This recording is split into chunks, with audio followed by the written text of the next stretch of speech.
সিনেমার নায়ক হাম্বার্টকে একটি গাড়িতে অস্বাভাবিক অবস্থায় দেখা যায়। এরপর ফ্ল্যাশব্যাকে সে যুবক বয়সের স্মৃতিতে ফিরে আসে। তখন তার বয়স 13। একদিন তার শহরে এনাবেল নামে 12 বছর বয়সের একটি মেয়ে আসে। মেয়েটির সাথে হাম্বার্টের পরিচয় হয় আর তাদের দুজনের মাঝে প্রেম হয়। তারা দুজনে একে অন্যের সাথে অত্যন্ত রোমান্টিক সময় কাটাতে থাকে। কিন্তু ভাগ্যদেবতা তাদের সহায় হয় না, কারণ তাদের প্রেমের মাত্র 4 মাস পরেই এনাবেল মারা যায়। হাম্বার্ট ভীষণ কষ্ট পায় আর কোনোভাবেই নিজেকে শান্ত রাখতে পারে না। সঙ্গী হিসেবে আর কাউকে সে বেছে নিতে পারে না, কারণ তার নিকট অ্যানাবেলের মতো কাউকেই মনে হয় না। সে সবসময় অল্প বয়সী মেয়েদের মাঝে এনাবেলের যৌনতা সম্পর্কে আকৃষ্ট হতে চায়, কিন্তু তেমন কাউকেই সে পায় না। এদিকে তার বয়স হতে থাকে আর সে একজন ইংরেজি সাহিত্যের শিক্ষক হিসেবে কর্মজীবন শুরু করে। শিক্ষকতার চাকরির জন্য এক পর্যায়ে হাম্বার্ট যুক্তরাষ্ট্রে চলে আসে। এ সময় সে ওই দেশের কালচারের উপর একটি বই লেখার কাজ হাতে নেয়। অন্যদিকে চাকরিতে জয়েন করতে দেরি হবে বলে নিরিবিলি প্রাকৃতিক পরিবেশের মধ্যে বই লেখার কাজ শেষ করতে চায় হাম্বার্ট। এজন্য সে শহর থেকে দূরে একটা গ্রামে তার একজন রিলেটিভের বাড়িতে থাকতে আসে। কিন্তু দুর্ভাগ্য তার পিছু ছাড়ে না। তার ওই আত্মীয়ের বাড়িটি ভেঙে চুরে চুরমার হয়ে যায়। তখন বাধ্য হয়ে তাকে অন্য কোথাও থাকার জায়গা খুঁজতে হয়। এ সময় তার রিলেটিভ হাম্বার্টকে তার পরিচিত একজন বন্ধুর বাড়িতে ভাড়া থাকার জন্য নিয়ে যায়। হাম্বার্টের আত্মীয়ের বন্ধু ইতিমধ্যে মারা গিয়েছে, এজন্য তার ওই বন্ধুর ওয়াইফ চার্লস ওই বাড়ি দেখাশোনা করে। হাম্বার্ট বাড়ি ভাড়া নিতে আসলে মহিলাটি হাম্বার্টকে ভালোবেসে ফেলে। সে হাম্বার্টকে থাকার ঘর দেখায়, কিন্তু হাম্বার্টের ওই ঘর পছন্দ হয় না। সে ওইখানে থাকবে না বলে ওই মহিলাকে জানিয়ে দেয়। এ সময় মহিলাটি হাম্বার্টকে অনুরোধ করে বলে যে, চলো তোমাকে আমাদের বাগান দেখাবো। এমন একটি পরিবেশ তুমি এই অঞ্চলে আর কোথাও পাবে না। এই চমৎকার পরিবেশের জন্য তুমি আমাদের বাড়িটি ভাড়া নিতে পারো। এ সময় হাম্বার্ট হঠাৎই বাগানে 14 বছর বয়সী একটি মেয়েকে দেখে অভিভূত হয়। মেয়েটি আর কেউ না, সে এই বাড়ির মালিক বিধবা চার্লসের একমাত্র কন্যা।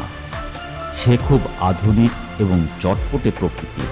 হাম্বার্টের মেয়েটিকে দেখে তার যুবক বয়সের প্রথম প্রেমিকা এনাবেলের কথা মনে পড়ে যায়।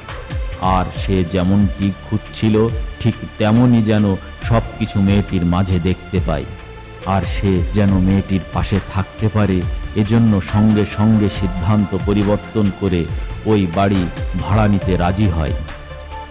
এরপর হাম্বার্ট মনের আনন্দে ওই বাড়িতে থাকতে লাগে আর মেয়েটিকে চুপি চুপি দেখতে লাগে এবং নিজের কাজ করতে থাকে।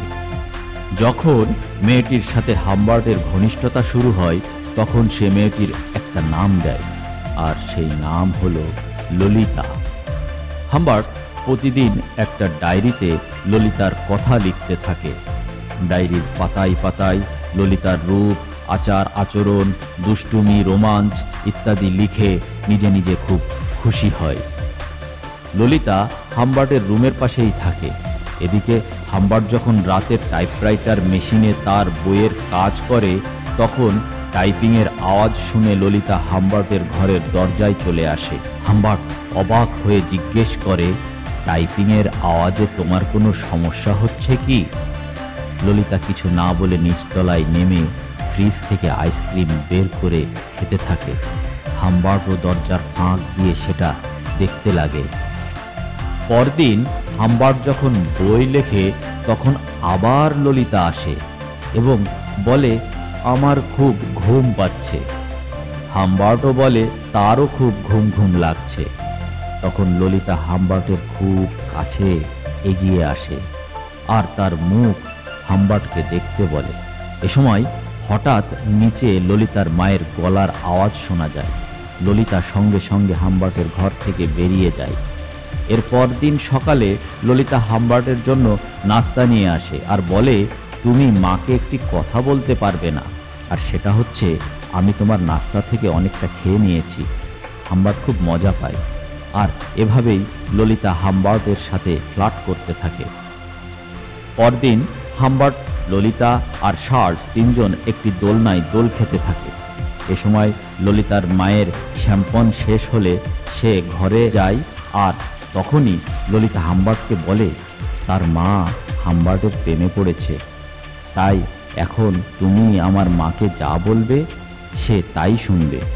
এ সময় ললিতার মা চলে আসে, আর ললিতা ঘরে চলে যায় এবং মিউজিক ছেড়ে ডান্স করতে থাকে। ললিতার মা হামবার্টের সাথে রোমান্স করতে চায়, কিন্তু হামবার্ট ললিতার ডান্স দেখতে চায়। সে ললিতার মায়ের প্রতি মনোযোগী থাকে না। একটা পর্যায়ে পরদিন লেকে দেখা যায়।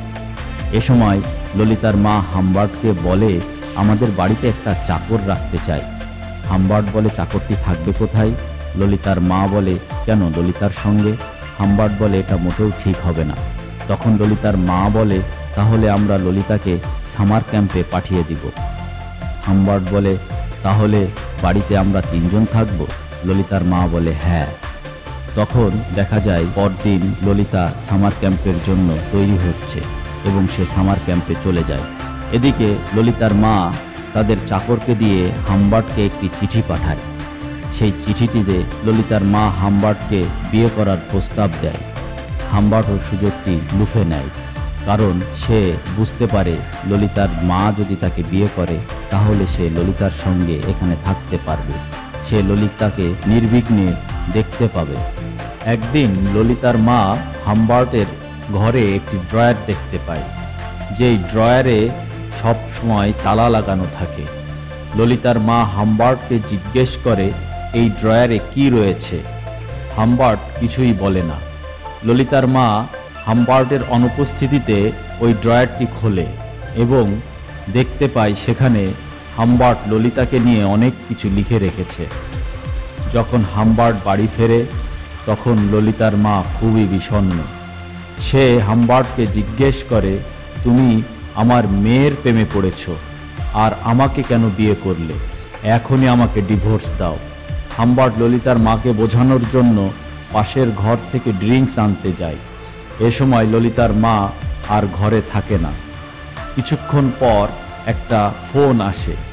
ফোন রিসিভ করে হামবার্ট জানতে পারে ললিতার মা রাস্তা ক্রস করতে গিয়ে মারা গিয়েছে। হামবার্ট খুব খুশি হয়, কারণ তাদের মাঝে আর কেউ থাকলো না। এখন সে ললিতাকে মন ভরে উপভোগ করতে পারবে।